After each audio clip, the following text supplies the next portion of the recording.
नमस्ते, मेरा नाम डॉक्टर प्रीना गुप्ता है। मैं एक इनफर्टिलिटी और आईवीएफ स्पेशलिस्ट हूँ। मैंने अपनी पढ़ाई एम्स न्यू दिल्ली से करी है और मैं दिल्ली में कार्यरत हूँ। आज हम बात करेंगे आईवीएफ फेलियर के बारे में। ये एक बहुत ही इम्पोर्टेंट टॉपिक है जो काफ़ी कपल्स को फेस करना पड़ता है।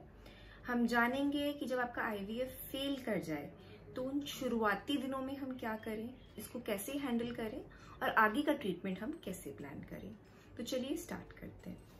जब हमारा आईवीएफ होता है, जब हम एक आईवीएफ प्रोसेस के लिए शुरू करते हैं तो हम मेंटली, फाइनेंशियली, साइकोलॉजिकली काफ़ी तरीके से अपने आप को तैयार करते हैं, काफ़ी होप से ये ट्रीटमेंट करते हैं और हम आशा करते हैं कि जल्द ही हमारे घर में एक बहुत ही सुंदर सा बेबी आने वाला है और ये जो ट्रबल्स हम इतने सालों से फेस कर रहे थे ये खत्म होने वाली है।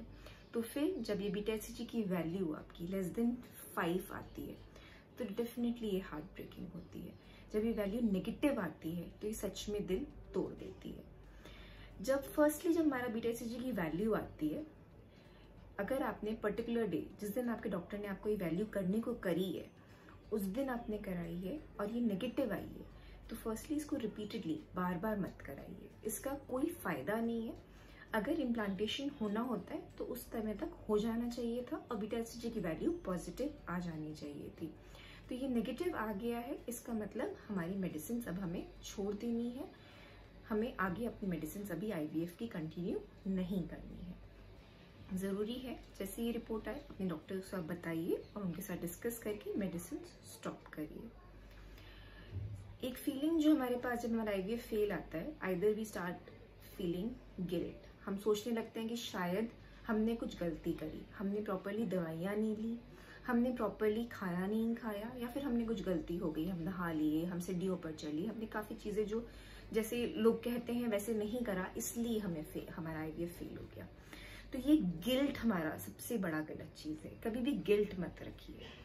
आपने एक बहुत ही इंपॉर्टेंट डिसीजन जिसको आईवीएफ कहते हैं उसको लिया, you have gone through procedure there and आपने अपनी तरफ से अपना 100% दिया है, तो गिल्ट कभी भी मत रखिए। कई पेशेंट ब्लेम करने लगते हैं, उन्हें लगता है कि शायद डॉक्टर ने मेरे तरीके से ट्रीटमेंट नहीं करा, उन्होंने प्रॉपर मेरे एम्ब्रियो नहीं डाले या फिर मुझे सही दवाइयाँ नहीं दी। ब्लेम से भी हमारा ट्रीटमेंट आगे नहीं बढ़ेगा। अगर आपको विश्वास है कि आप सही डॉक्टर और सही फर्टिलिटी क्लिनिक के पास गए हैं तो आईवीएफ हर सेंटर पर फेल करता है। आईवीएफ हर जगह फेल कर सकता है। आईवीएफ 100% ट्रीटमेंट नहीं है। IVF is known to fail. जितना भी हम नेचर में जानते हैं, जितना भी हम सबसे बिल्कुल यंग गर्ल को लेकर उसका भी आईवीएफ कर दें तब भी 100% प्रेगनेंसी रेट्स अचीव नहीं की जा सकती हैं। तो आईवीएफ फेल कर सकता है। आईवीएफ हमारी कोई गलती की वजह से नहीं हुआ है, ये हमें पहले समझना जरूरी है। इसको समझने में, हमारी इमोशंस को स्टेबलाइज होने में टाइम लग सकता है। तो इनिशियली ही डॉक्टर के पास जाके तुरंत ही अपना नेक्स्ट आईवीएफ साइकिल नहीं कराइए। जरूरी है कि पहले हम हमारा ये आईवीएफ साइकिल में क्या दिक्कत हुई है उसे समझने की कोशिश करें। तो जरूरी है कि जब 4-5 डेज बाद जब आपको समझ में आ गया है कि हाँ मेरा आईवीएफ साइकिल फेल कर गया है, आप रेडी है आगे ट्रीटमेंट के लिए बात करने के लिए, तभी अपने डॉक्टर से मिलने जाइए। जब आप मिलने जाइए ये इंश्योर करिए कि आपके पास सारे अपने पेपर्स हों, पुराने नए सारे पेपर्स हों, और अभी जो आपका आईवीएफ हो उसके भी आपके पास सारे पेपर्स हो। आपकी जो ड्रग्स चली थी, आपको जो एम्ब्रियोलॉजी रिकॉर्ड है, जो एम्ब्रियोलॉजी में ट्रांसफर हुए आपके एम्ब्रियोज, वो रिकॉर्ड्स आपके पास हो। रिकॉर्ड्स नहीं हो तो जरूर अपने डॉक्टर से लीजिए। ये एसेंशियल है बिकॉज इन्हीं रिपोर्ट्स को देखकर आगे का ट्रीटमेंट प्लान किया जा सकता है। आगे का हम ट्रीटमेंट सोच सकते हैं कि हमें आपके ट्रीटमेंट में क्या अलग करना है। अगर हमारे पास ये पुराना रिकॉर्ड नहीं होगा तो हम वापस से स्टेप 1 में होंगे। तो आईवीएफ के आपके पुराने रिकॉर्ड्स, आपके पुराने पेपर्स सारे हों। तो जब हमारा आईवीएफ फेल कर गया है, हमने डॉक्टर से मिले और बैठे और समझे कि क्या गलती है, क्या इश्यू हुआ कि उसकी वजह से हमारा आईवीएफ फेल करा। तो मोटे मोटे तौर पे अगर हमारा आईवीएफ फेल करता है, it might be because of the soil और द सीड। सॉइल मतलब एंडोमेट्रियम, क्या हमारी एंडोमेट्रियल लाइनिंग ठीक थी, क्या वो रिसेप्टिव थी, सही टाइम समय पर ट्रांसफर हुआ था या नहीं हुआ था। दूसरा सीड, क्या हमारी एम्ब्रियो की क्वालिटी में कोई, हमारे एग की, स्पर्म्स की क्वालिटी में कोई इश्यू है।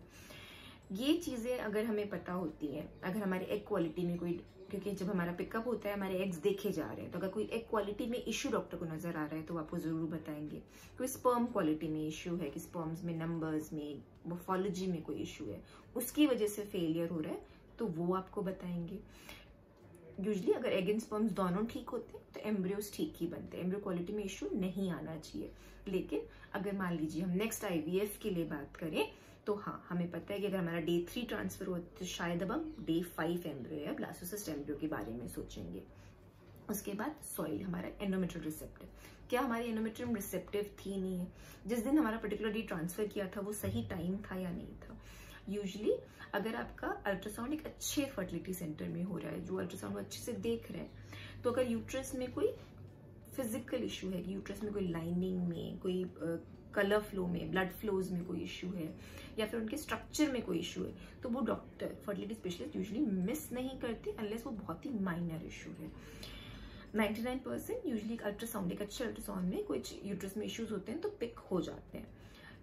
तो अगर आपका IVF फेल कर गया है तो हो सकता है कि आपके डॉक्टर नेक्स्ट टाइम IVF करने से पहले आपको हिस्ट्रोस्कोपी एडवाइस करें कि 100% रूल आउट करने के लिए कि आपके यूट्रस में कहीं कोई इश्यूज तो नहीं है।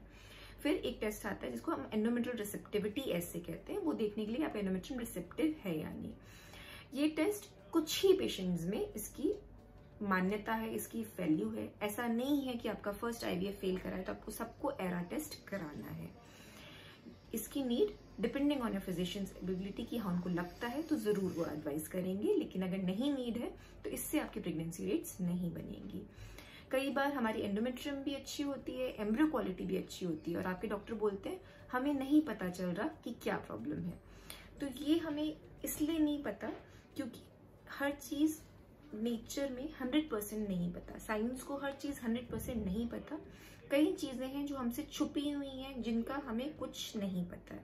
तो ऐसे केसेस में हम यूजुअली आपको यही कहते हैं कि let's do a repeat IVF cycle, कि आपको हम रिपीट करें। ये चीजें हम चेंज कर सकते हैं, आपका ब्लास्टोसिस्ट ट्रांसफर करें, पहले फ्रेश किया तो शायद फ्रोजन ट्रांसफर करें।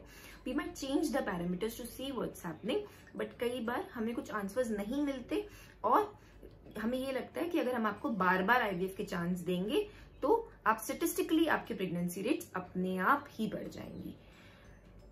कभी भी IVF फेलियर फाइनल ना माने, ये बहुत जरूरी है, क्योंकि मेरे इतने सालों की प्रैक्टिस में मैं ये जानती हूँ जो पेशेंट्स मेंटली स्ट्रांग रहते हैं, इस ट्रीटमेंट पर विश्वास करते हैं और अपनी होप नहीं छोड़ते, वो जरूर बच्चा लेकर जाते हैं, क्योंकि उन्हें पता है कि हाँ ये ट्रीटमेंट मुझे बच्चा दे सकता है, इस ट्रीटमेंट में मेरी चांसेस हैं। तो कभी होप नहीं छोड़िए और आगे अपने कदम बढ़ाते जाइए, रुकिए नहीं। क्योंकि कई बार हमने देखा है कि पेशेंट्स एक IVF के बाद 4-5 साल वेट करके नेक्स्ट IVF कराते हैं। उसमें क्या होता है, आपकी एग्स एंड स्पर्म्स दोनों की क्वालिटी में डिक्लाइन आ जाता है, तो आपकी IVF प्रेगनेंसी रेट्स भी कम हो जाती हैं। तो इस हर्डल को आप ये मत समझिए एंड ऑफ द लाइफ है। इसका मतलब है कि हाँ कुछ इश्यूज हैं, लेकिन अगर हम उसको ठीक करेंगे तो आगे हमें सफलता जरूर मिलेगी। होपफुली आपको ये इन्फॉर्मेशन इन्फॉर्मेटिव मिली होगी, आपने कुछ नया ही जाना होगा। ऐसी ही जानकारी के लिए जरूर हमें सब्सक्राइब करिए। धन्यवाद।